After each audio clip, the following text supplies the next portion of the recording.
Yeah. This is a story about love. This is a story about hate.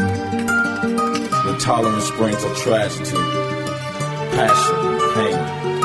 It's a thin line between what we get. And so goes our story about Romeo and Juliet. Today, I challenge thee. Have faith in things that you can't see. Today, we've been so much. Have faith in things that you can't touch. All the possibilities.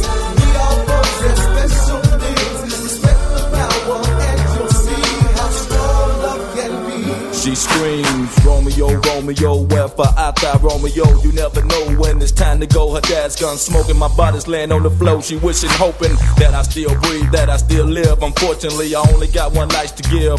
Too bad, she no longer wants to live because of her dad. I loved her and she loved me. Unfortunately, her dad can see because his racist eyes wouldn't let him.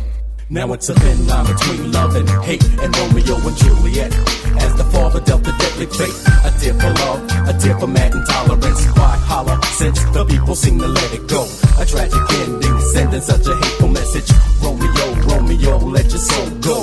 Let it rise, and heaven's gonna let you know that love is all we need. Today, I challenge thee. Have faith in things that you can't see. Today, we've been so much. Have faith in things that you can't touch. All the possibilities. We all possess special things. Respect the power and you'll see how strong love can be. We spent countless nights loving each other, holding each other, having fun all without a fight. Now it's time to meet your